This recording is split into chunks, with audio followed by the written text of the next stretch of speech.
Kiranya berarti mulai hari ini kita sudah harusnya pindah ke energi baru dan terbarukan ini mulai bertahap itu atau bagaimana nih? Sudah saatnya untuk berpindah karena energi fosil tentu akan habis pada saatnya.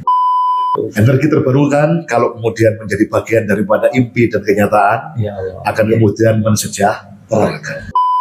Indeks kebahagiaan itu akan menentukan sebuah sukses pembangunan.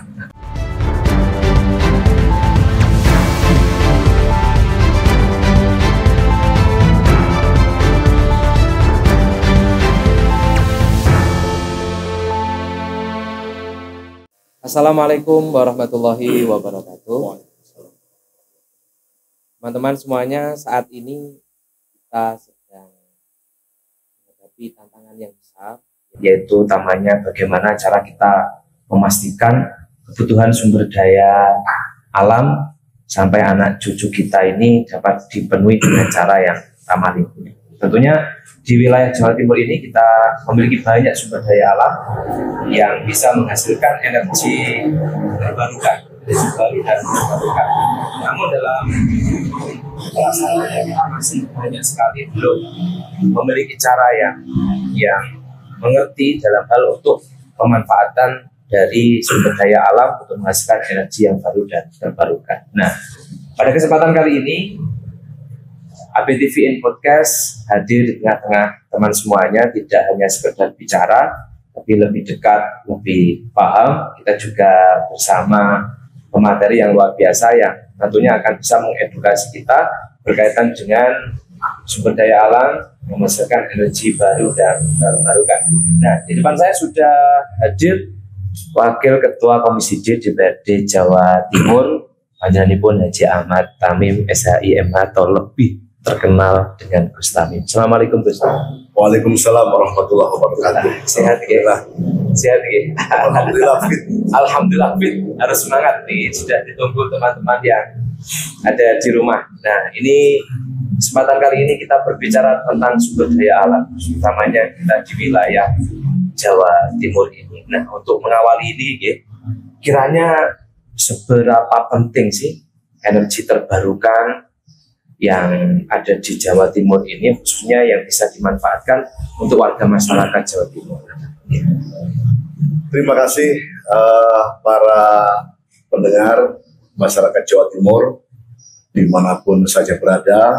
Alhamdulillah saya Ahmad Tamim, Wakil Ketua Komisi D DPRD Jawa Timur, dapat undangan dari ABTV dengan senang hati dan bangga.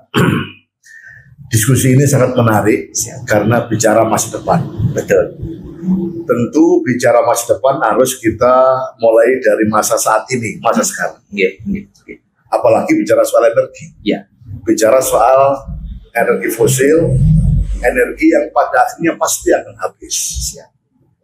Nah, pemahaman kepada warga masyarakat akan pentingnya namanya energi baru dan terbarukan. Ini harus dimulai dari saat ini. Dan tidak bisa lagi ditawar. Saat ini harus kita sampaikan kepada masyarakat bahwa pentingnya kita kemudian memberikan edukasi, pembelajaran kepada masyarakat terkait dengan pentingnya energi terbarukan ini. Dan energi ini tidak sekedar ramah lingkungan, tapi efektif. Efektif, efisien, dan akan ada penghematan yang luar biasa. Suatu ketika saya datang ke Sunan Ampel di Malang, yang dengan perencanaannya yang matang, dia memanfaatkan energi terkait dengan panas matahari, solar oil itu ya. Dan ternyata awalnya memang dengan biaya mahal, karena per hari ini tantangan untuk kemudian beralih kepada energi terbarukan adalah soal investasi biaya. Tapi semahal apapun, karena hitungannya cermat dan mereka adalah komunitas ilmuwan, ketika kemudian dievaluasi per 5 tahun, keuntungannya per tahunnya bisa 250 juta. Malah untuk.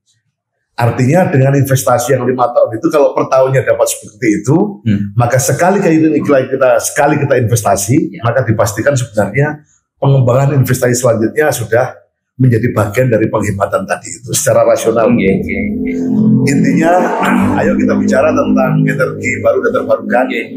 Mudah-mudahan podcast penjelasan kepada masyarakat pada kali ini akan menginspirasi kepada kita, kepada pemerintah, kepada masyarakat untuk ayo mulai bismillah kita beralih kepada energi baru dan terbarukan. Luar biasa. Kemudian ketika ada pertanyaan begini Gus, kiranya berarti mulai hari ini kita sudah harusnya pindah ke energi baru dan terbarukan ini mulai bertahap itu atau bagaimana?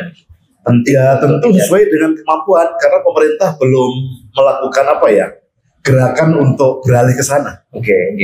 Tadi saya sampaikan lembaga pendidikan yang punya perencanaan dan plan yang kuat dan terukur tentunya, maka harapannya kalau kemudian ini berhasil, tentu akan menjadi pilot project yang ini dilakukan oleh masyarakat.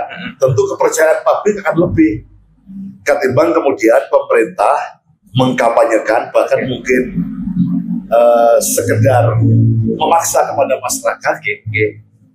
Ini akan beda ketika kemudian dari masyarakat yang mengkampanyekan, dari masyarakat yang memulai, dan ini sudah banyak dimulai oleh masyarakat. Misal di Malang, tempatnya di mana begitu, saya dapat informasi warganya adalah mengelola ternak untuk biogas ini. Untuk biogas. Dan ya tentu investasinya agak mahal juga.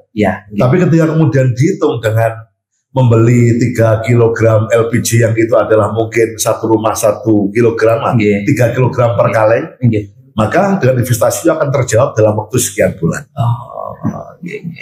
Tentu menurut kami selain masyarakat yang memang ada peduli ke arah sana, tentu pemerintah sudah harus mulai memberikan stimulan. Stimulan gerakan-gerakan itu paling tidak membuat satu peta energi terbarukan lah. Jadi contoh kalau daerah yang kuat anginnya, Pantura misalnya. Tentu arahnya ke sana. Ada satu desa yang kemudian dari kemampuan dana fiskal yang di desa itu kemudian melakukan langkah itu dan pemerintah memberikan support. Saya kira Jawa Timur bisa untuk memberikan support ke desa melalui bantuan keuangan. Tapi tentu dengan perencanaan yang matang. Berarti ketika ditanya apakah sudah waktunya kita pindah ke energi yang ramah lingkungan untuk saat ini? Jawabannya sudah saatnya untuk berpindah, karena energi fosil tentu akan habis pada saatnya. Ketika energi fosil habis pada saatnya, maka saat ini pula kita harus mulai mengedukasi, mengajak kepada masyarakat energi yang tidak mengeluarkan biaya, bahasanya adalah energi baru dan terbarukan, yang itu sumbernya adalah secara alami. Jadi memang ini investasi jangka panjang Gus untuk anak cucu kita berarti agar tidak habis. Kalau kita fosil terus kan kiranya habis. Iya, tidak sekedar itu. Tapi kan ketika fosil kemudian BBM itu menjadi tren. Polusi. Terus kemudian gitu, pengendalian emisi yang tidak kemudian bisa terkendali. Kebayang kalau kita hidup di desa kan mungkin selesai persoalan emisi. Tapi kalau kemudian di Surabaya yang kemudian macetnya sekian lama ketika saat jam-jam berangkat dan pulang kerja, ini ya masalah tentunya. Maka kemarin ada evaluasi yang menarik, dan tentu saya menyampaikannya ini adalah hal yang fakta. Ketika ada opsi pajak ini di luar daripada tema, yang kemudian pendapatan dari pajak kendaraan bermotor kita kan menurun. Yang banyak yang memberikan catatan, termasuk asosiasi pengusaha penjualan kendaraan bermotor ini memang ada pengurangan 15% dari populasi yang sebelumnya.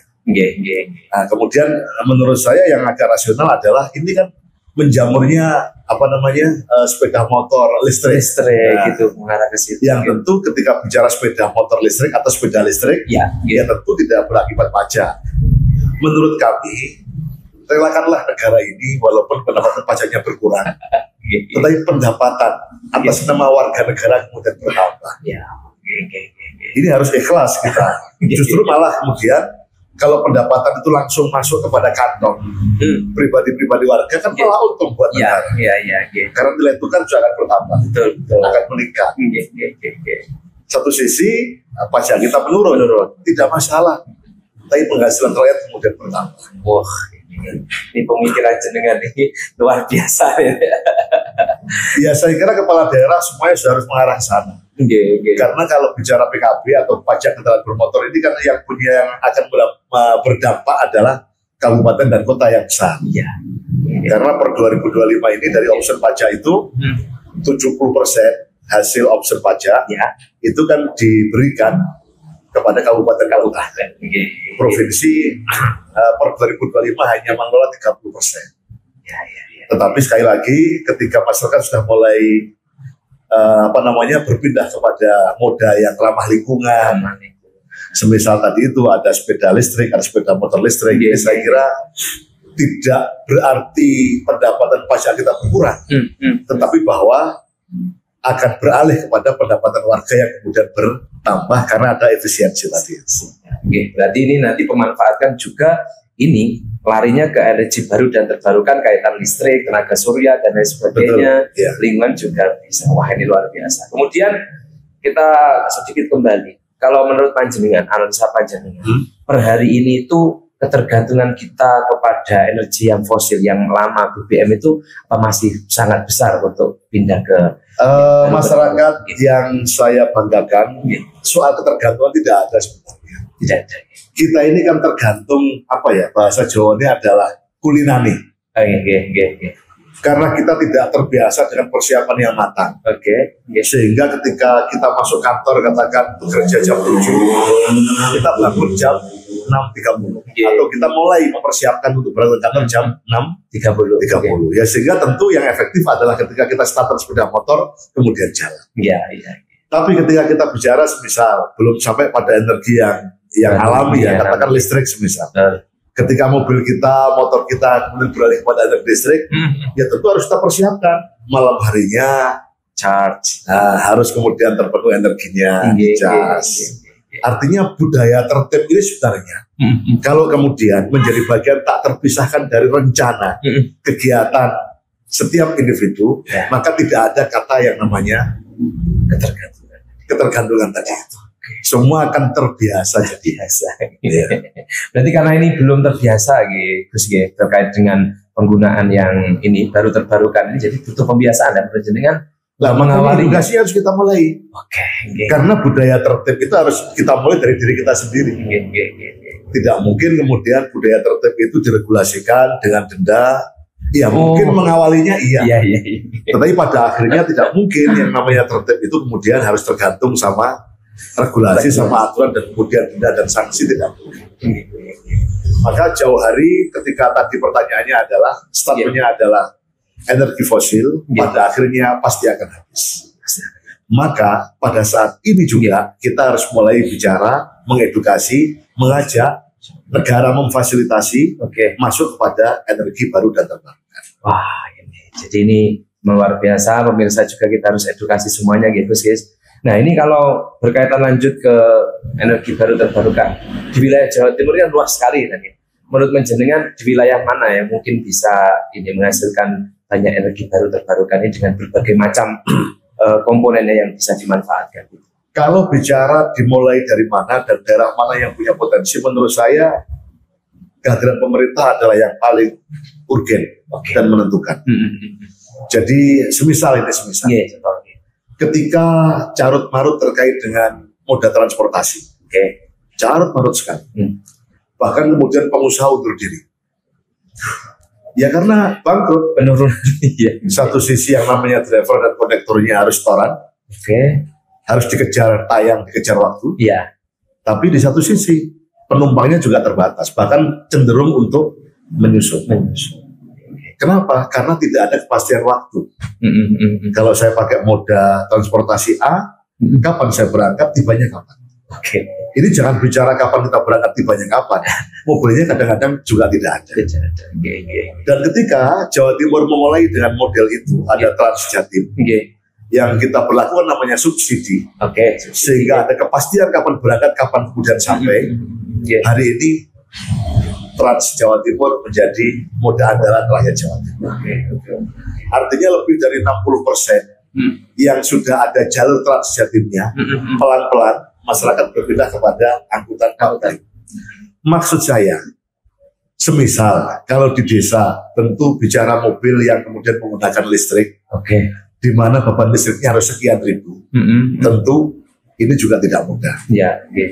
Bagi warga perkotaan mungkin mudah, karena jaringan listriknya tersedia.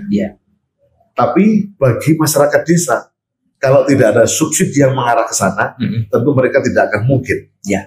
Subsidi bisa dilewatkan kepada warga langsung, bisa dilewatkan kepada produsennya. Bahwa negara bikin regulasi di mana terjual sepeda listrik, maka pembelinya mendapatkan 0% biaya penambahan listrik. Walaupun toh bulanannya juga mereka yang bayar. Model-model kayak begini saya kira menjadi bagian daripada fasilitasi yang harus hadir diberikan oleh pemerintah kalau mau konsisten. Karena pemerintah punya kemampuan ke arah sana. Dan sejauh yang saya tahu negeri ini harus pakai stimulan seperti itu. Karena nalar berpikir masyarakat ini akan lebih percaya ketika publik memulai. Ketika publik memulai. Apalagi kalau kemudian pemerintah hadir memfasilitasi, itu lebih dasar. Tetapi sekali lagi seluruh kebijakan negara adalah politik. Maka diskusi kita pada saat ini menurut saya penting adalah kita semua pada masyarakat. Ayo mulai hari ini kita kembali kepada energi yang ramah lingkungan. Karena ini adalah energi untuk anak-anak kita. Energi untuk masa depan kita. Nah, kalau gerakan ini mulai dari dasar, menengah, bahkan kemudian perguruan tinggi memulai seperti tadi saya katakan ada UIN tadi itu, ini adalah edukasi yang luar biasa. Sehingga real pelaksanaan dan perencanaannya karena masyarakat langsung melihat. Luar biasa. Nah, ini memang pemerintah harus hadir menjadi stimulus bahasanya, agar masyarakat ini bergeliat untuk sedikit demi sedikit berpindah ke energi baru dan terbarukan. Berarti kalau berbicara wilayah kan semuanya harus merata sebenarnya untuk ketika berpindah ke energi baru terbarukan. Saya kemarin sore dari Kabupaten Ngawi. Kemudian saya pulang di sore hari, di malam hari saya melihat Ngawi ini kan lumbung pangan Jawa Timur ya, bahkan lumbung pangan nasional, sehingga bicara ketahanan pangan itu belajarnya di Ngawi. Kaitan dengan padi. Bagaimana menanam padi itu kemudian bisa aman. Ini saya contohkan bahwa ternyata energi itu tidak sekedar menghasilkan energi, tapi ada kolaborasi yang sampai kepada perikanan dan peternakan. Sehingga tanaman tanaman padi ini unsur hamanya bisa kemudian tersedot oleh yang namanya sinar listrik. Ini ternyata menjadi bagian tak terpisahkan dari sukses bercocok tanam di Kabupaten Ngawi dan Madiun. Sehingga kalau ada di tengah tol itu malam-malam, Anda akan lihat bahwa sawah yang siang sepertinya adalah hijau, tapi ketika malam kayak kotak, dilampui semua itu. Betul. Siap. Dan itu aman secara hama. Dan itu memang diyakini oleh warga sana, aman kita itu ya aman dari hama. Kalau pencuri nyaris nggak ada ya.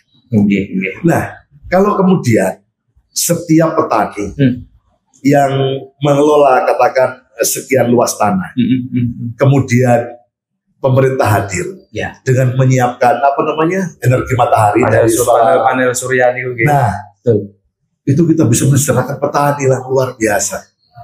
Karena ternyata petani kita tiap malam butuh energi listrik yang tergantikan dengan itu. Maka berarti dia akan terkurangi. Tiap malam beban listriknya berapa? Secara otomatis tabungan petani kita akan bertambah. Nah, kalau tabungan petani kita kemudian bertambah, petani akan menjadi lebih sejahtera. Karena lebih cerah berarti kan pendidikan anak cucunya, masa depannya akan kemudian meningkat. Artinya apa? Bicara energi terbarukan, ini amat sangat erat efek dominonya, baik kepada kesejahteraan, kepada mutu kualitas pendidikan. Kalau toh hari ini mungkin pemerintah mengatakan pendidikan 12 tahun tistas gratis yang tis-tis itu. Tis-tis. Tapi ingat loh, berangkat dari rumah menuju sekolah itu masih biaya sendiri loh. Nah, bahkan kapan hari saya melihat ada lembaga survei, bukan soal pendidikan gratisnya. Rakyat kita ini terbebani berangkat dari rumah menuju sekolah itu berbiaya. Karena tidak berkemampuan dari rumah menuju sekolah sehingga mereka tidak melanjutkan sekolah. Mungkin pemikiran kayak begini pemerintah dan semuanya harus tahu bahwa sekolah tidak sekedar gratis di lembaga sekolahnya, tapi bagaimana pun berangkat dan pulangnya. Yang kedua, ketika kemudian anak sudah punya, pertanyaannya adalah kalau dia tidak sekolah kan menghasilkan di rumah, bekerja, entah dia bantu orang tua merumput ngarit untuk kemudian pelihara kambing atau sapi. Hitung-hitungan itulah yang kemudian hitungan kesejahteraan, bukan hitungan yang kemudian ego. Energi terbarukan kalau kemudian menjadi bagian daripada impi dan kenyataan, akan kemudian mensejahterakan. Luar biasa. Saya merinding nih, Gus nih, karena ternyata dari pertanyaan itu sebenarnya Pak lampu-lampu di tol-tol niku yang di kebun itu ternyata itu energi listrik kemudian mampu untuk menyerap hama dan larinya efek dominonya ke pendidikan, berarti salah satu tonggak utama dari kesejahteraan juga di energi yang baru terbarukan ini, Gus. Luar biasa. Wah, kemudian dalam rangka niku selain stimulus, tantangan-tantangan kiranya analisis jenengan mungkin nanti bisa diserap, dimusyawarahkan tantangan terbesar untuk penerapan energi. Kemarin Ibu Khofifah, gubernur kita, telah menyelesaikan namanya rencana jangka menengah daerah. Jadi setiap pemimpin daerah yang selesai dan kemudian dilantik, tentu dia berdasarkan visi dan misi. Nah, visi misi itu kemudian diterjemahkan dalam rencana pembangunan jangka menengah per 5 tahunan itu. Dan saya melihat bahwa di RPJMD Jawa Timur ini cukup baik secara perencanaan yang tercatat ya. Mudah-mudahan harapan kami selaku legislatif yang bersinergi dengan eksekutif, dengan gubernur, gubernur dan seluruh satuan kerja yang terkait akan konsisten terkait dengan persoalan energi baru dan terbarukan. Karena pemerintah daerah saya kira konsisten. Kalau tidak tentu dia akan berprestasi. Tapi kan ya mudah-mudahan bencana yang kadang-kadang kemudian tidak kita terduga. Kalau 5 tahun yang awal Bu Khofifah ada COVID semisal, yang hari ini ada transisi yang sehingga dikonstruksi kembali namanya anggaran, yang ada kata efisiensi oleh Presiden. Nah, mudah-mudahan 4 tahun terakhir lah. Beliau bisa menerjemahkan visi misinya yang saya lihat diantaranya yang paling kuat adalah kaitan dengan edukasi terkait dengan energi baru dan terbarukan. Bahkan gubernur juga sudah bikin yang namanya roadmap atau plan ya. Tadi yang sempat saya singgung kalau di Pantura adalah udara ya. Nah, betapa hebatnya kalau kemudian kalau tadi kita cerita Ngawi sama Madiun, di Pantura ada petani garam. Petani garam. Ada yang namanya tambak, yang itu semua butuh energi, yang hari ini masih berbiaya. Hanya cukup disubsidi 1 unit solar sel semisal, dengan cukup kalau itu yang terik mataharinya cukup ya, misal kayak di Mataraman, berarti kalau di sana dengan menggunakan baling-baling seperti yang di Eropa, tenaga air. Nah, yang di Pantura di pinggir-pinggir laut itu dengan adanya baling-baling yang standar, sehingga satu baling-baling itu energinya bisa dimanfaatkan oleh beberapa petani tambak yang mungkin ada di tidak sekedar untuk menerangi, tapi mungkin menarik air laut. Itu juga menggunakan energi yang itu berbayar. Nah, dengan kita menyimpan di alat-alat canggih itu, satu kali kita bantu berarti sama dengan kita membantu selanjutnya dan seterusnya. Artinya investasi ini tidak sekedar kemudian menjadi perencanaan, tapi detail perencanaannya yang kemudian di breakdown oleh Ibu Gubernur dalam per tahunnya, yang ya tentu ada bottom up dan top down-nya. Di rencana kerja pemerintah daerah itu mudah-mudahan terakomodasi dengan baik. Dan sekali lagi tagline-nya adalah maju dan berkelanjutan.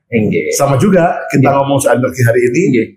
Kalau kita baru cerita soal ayo toh masyarakat, kita belajar tentang energi baru terbarukan. Ayo toh kita masyarakat sadar bahwa ini hal yang penting. Diskusi tahun depan barangkali sudah nggak seperti ini lagi. Ini loh negara hadir. Barangkali desa yang kemudian mau, rakyatnya mana, potensinya apa, ayo kemudian ngajukan kepada Jawa Timur, akan dibantu dengan bantuan keuangan. Wah, itu akan lebih top lagi. Itu namanya maju dan berkelanjutan. Berarti memang ini sinergitas eksekutif legislatif sudah mengarah ke energi baru dan terbarukan gini. Bahkan menurut saya yang terpenting kalau sinergi itu hal yang wajib, yang harus. Nggak boleh kita ada ekosektoral itu, tapi kolaborasi jadi penting.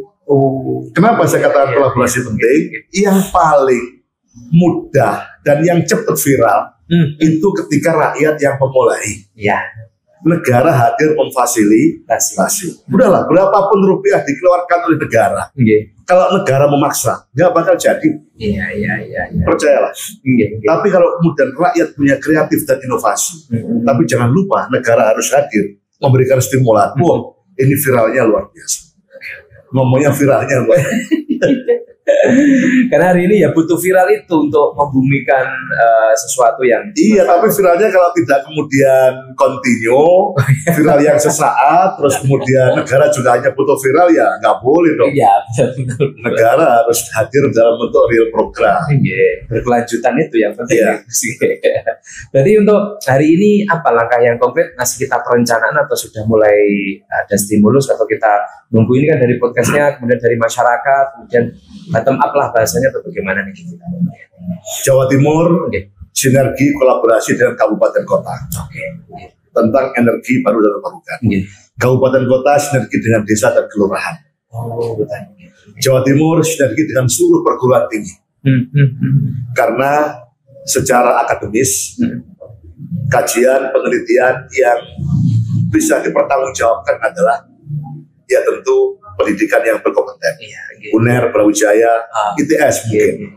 Ya tentu yang swasta pun menjadi objek bagian daripada pilot project ini.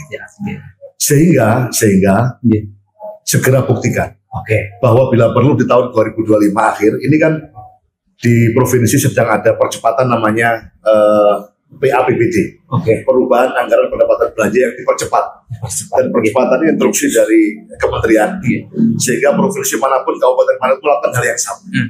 Sedang akan proses di Jawa Timur baru ada kebijakan umum anggarannya, maka dengan tema yang diangkat pada hari ini, saya juga masuk di badan anggaran, saya akan lihat nomenklatur itu, sehingga pastikan secara pengadaan di akhir tahun 2025 ini dimulai dan dilaksanakan. Perkara ada kurang-kurangnya. Semisal perusahaan atau industri yang terkait dengan itu kurang baik, semisal ya kita evaluasi. Yang targetnya mestinya per 5 tahun alat ini baru rusak, ternyata baru dipasang tahun depannya sudah tidak berfungsi. Ya kita harus bikin MOU dengan perusahaan itu. Jangan kemudian rakyat yang kemudian jadi korbannya. Tentu kalau pengusaha ini kemudian bonafit dan kepengen usahanya berkelanjutan selaku produsen, mereka tentu berani ber-MOU dengan pemerintah. Terhadap desa yang punya inovasi. Selain ini menjadi domainnya kabupaten kota atau kelurahan, tentu kalau toh kemudian provinsi walaupun tidak bisa langsung ke desa, ada yang namanya jalur bypass dengan menggunakan bantuan keuangan. Tapi tentu seleksinya adalah dari kabupaten kota yang direkomendasikan untuk kemudian disupport oleh provinsi. Semoga tidak sampai di situ, nasional juga kemudian support dalam hal yang sama, sehingga nanti akan lebih masif lagi. Jadi kalau Blitar ini domainnya provinsi semisal, Tulungagung karena ada anggota DPR semisal, yang asli Tulungagung semisal, maka berarti Tulungagung bantuan keuangannya langsung dari pemerintah pusat sebesar. Wah, gerakannya akan masif. Tentu ada akibat-akibat.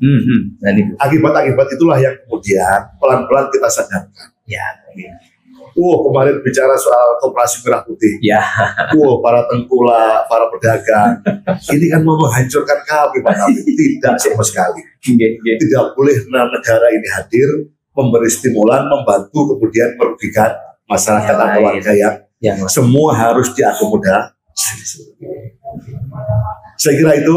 Jadi dimulailah yang namanya kami di anggaran 2025 akhir harus dalam bentuk nyata. Tapi sekali lagi anggaran ini sangat terbatas dan perencanaannya tidak utuh dari awal anggaran. Sehingga tentu bagi kepala desa atau warga Jawa Timur yang mendengar pernyataan wakil rakyat pada saat ini, Pak Tamim, kami kok kemudian belum? Ya tentu ini secara pelan-pelan tapi pasti. Tapi saya akan usulkan itu dan saya kepingin gubernur mengiyakan, eksekutif kemudian menjawabnya tidak dengan kata-kata tapi dengan anggaran. Kemudian berarti begini, dengan pernyataan jenengan, edukasi kepada masyarakat, pemerintah hadir di tengah-tengah kita, ini masyarakat juga tidak bisa memasrahkan sepenuhnya kepada pemerintah dong, Pak. Ya tentu ada akibat. Bagi desa atau kelurahan yang masyarakatnya tidak berinovasi, tidak punya perencanaan, ya mereka akan tertinggal. Karena program ini masih program parsial. Kenapa parsial? Karena anggarannya juga terbatas. Tapi pastikan pada akhirnya kalau ini menjadi contoh yang baik, mesti akan ditiru dan akan menjadi kebijakan yang utuh. Karena hal yang baik harus dilestarikan. Siap, ini luar biasa. Nah, ini berkait dengan analisa jenengan sekilas saja. Ini untuk pembiayaan kiranya energi baru terbarukan untuk saat ini masih terkendala mahal atau bagaimana? Jawabannya adalah mahal. Walaupun mahal itu relatif. Rakyat ini mending bayar listrik bulanan. Walaupun kadang nilainya 300.000, 400.000, yang kalau di total setahun mungkin sudah jutaan. Bahkan kalau 5 tahun mungkin sudah puluhan juta. Lebih itu karena duit mereka ya terkumpulnya sedikit dan pelan-pelan. Padahal kalau mereka memulai dengan belanja investasi energi terbarukan, mungkin bisa 5 tahun mereka tidak lagi berurusan dengan PLN. Bahkan bisa surplus. Karena mereka penggunaannya kan bisa berlebih.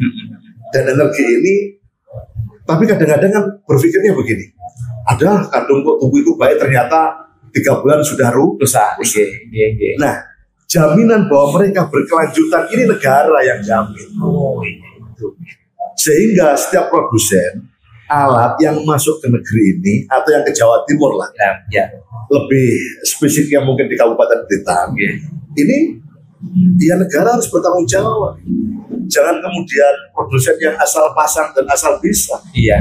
Tapi rakyat itu harus ada jaminan bahwa mereka untung. Kalau tidak ada jaminan, ya jangan jual kepada rakyat.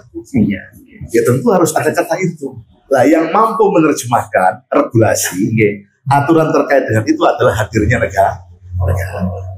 Barang yang masuk spesifikasinya dan garansinya. Tetapi sambil negara memproses itu semuanya, katakan Samsung, katakan Mas Pion, dia diberi stimulan oleh negara, kerjasama dengan ITS misal, kemudian lahir yang namanya produk mereka yang kualitas dan kemudian menjamin keberlangsungannya. Rakyat tidak akan jadi korban. Setelah melalui riset yang panjang, mereka ber-MOU, baru negara mensupportnya. Barangkali tidak perlu yang namanya warga per warga dulu. Semisal di desa itu ada taman desa semisal. Nah, yang dibantu itu dulu taman desa. Di desa itu ada semisal pondok pesantren. Yang dibantu pondok pesantrennya. Nah, kalau kemudian pondok pesantren yang swasta ini kemudian menyatakan bahwa ada untung, ada nilai lebih positif yang kami rasakan, mereka bercerita pada orang lain, sehingga berlakulah subsidi silang. Kalau kau beli ini, maka negara membantu 50%. Kepercayaannya dibangun oleh masyarakat. Fasilitasinya dihadirkan oleh pemerintah. Kalau itu baru masih. Tapi sekali lagi di politik, jadi kepada warga kita harus menyampaikan seperti itu. Dan politik itu ya tentu diterjemahkan dengan bahasa politik. Tapi saya yakin keberpihakan negara kepada rakyat dan masyarakat ini adalah utama. Ya. Luar biasa. Ini sebenarnya menarik sekali. Satu pertanyaan terakhir sebelum closing nih Gus. Nah ini kiranya perlunya untuk mengedukasi masyarakat berkaitan dengan ini, kepercayaan 5 tahun untuk menghasilkan alat ini bisa surplus ini bagaimana ya? Saya kira kalau hari ini menanam kepercayaan memang harus pelan-pelan. Jadi jawabannya tidak mudah. Karena tidak mudah itulah ayo pemerintah membuktikan bahwa itu bisa. Jadi pemerintah harus hadir terus mengawal ini. Iya. Ada beberapa perusahaan-perusahaan di kampung dan di desa yang kemudian ketika kami tanya memang nggak efektif, Gus. Kami butuhnya adalah megawatt yang sekian dan ternyata dengan solar oil yang seperti itu kami tidak berkemampuan. Padahal ketika saya tanya, kalau kau beli yang tidak hanya satu, berarti berapa? Yang menyukupi energi yang membutuhkan membutuhkan 5, Gus. Nah kalau 5, ya investasi kami itu sama dengan 10 tahun. Nggak mungkin kami spekulasi seperti itu. Nah ini perusahaan lah ya, bukan rakyat kecil. Perusahaan saja menghitung untung dan rugi. Dan itu pasti, itu boleh memang. Tapi kepada rakyat kecil, pemerintah harus menjadi tidak ada kata rugi. Yang ada adalah untung. Luar biasa. Berarti ini tidak mudah, harus terus kita mendengungkan hal ini. Pemerintah hadir di tengah-tengah. Ini untuk meyakinkan masyarakat, meyakinkan, mengedukasi dan membersamai berkelanjutan. Nah, ini luar biasa. Sebenarnya kalau kita berbicara ini 2 jam 3 jam tidak cukup. Ini waktunya sudah mulai tinggal 3 menit. Ini closing statement berkaitan dengan energi baru terbarukan untuk warga masyarakat yang mendengar podcast ini. Warga masyarakat Jawa Timur yang bahagia dan mudah-mudahan berbahagia selamanya. Amin. Karena di antara indeks kebahagiaan itu akan menentukan sebuah sukses pembangunan. Jadi kalau Jawa Timur termasuk provinsi yang kategori bahagia dan harus ditingkatkan bahagianya, maka tentu perencanaannya, partisipasinya, gotong royongnya pasti akan meningkat. Membangun negara memang domainnya pemerintah. Pemerintah harus hadir di seluruh lini. Tapi tanpa kerjasama, partisipasi, dan gotong royong dari rakyat, tidak akan mungkin terjadi dan terlaksana dengan sempurna. Maka dari hal apapun, termasuk dalam hal terkait dengan energi baru terbarukan, pemerintah senekat apapun untuk melakukan gerakan langkah, mengedukasi, tapi kalau rakyatnya tidak peduli, tidak mungkin akan terjadi. Sehingga sinergi, kolaborasi, dan pemerintah meyakini sukses pembangunan adalah pembangunan yang dari rakyat, oleh rakyat, dan untuk rakyat. Tapi sekali lagi, rakyat kita berklaster terhadap masyarakat kecil, negara tidak boleh main hitung-hitungan. Karena rakyat kecil harus dibela dan diberdayakan dan dipastikan kesejahteraannya. Mudah-mudahan dengan diskusi energi baru terbarukan ini, kalau hari ini baru diskusi, mungkin beberapa sudah terrealisasi, tapi yang di level Jawa Timur baru menjadi perbincangan, baru kita akan mulai edukasi, tapi mudah-mudahan di akhir 2025 pemerintah sudah bisa mulai membuktikan dan rakyat kemudian mendapatkan fasilitas kebahagiaan, kesejahteraan, maka kemudian ujungnya adalah berkelanjutan. Terima kasih untuk semuanya. Terima kasih. Doa kita semuanya untuk Gus Tami, mudah-mudahan sehat selalu, panjang umur untuk membersamai masyarakat, utamanya berkaitan dengan energi baru dan terbarukan. Nah, terima kasih. Mudah-mudahan kita bisa berjumpa lagi di pertemuan yang selanjutnya. Teman-teman yang ada di rumah, terima kasih. Wassalamualaikum warahmatullahi wabarakatuh. Waalaikumsalam warahmatullahi wabarakatuh.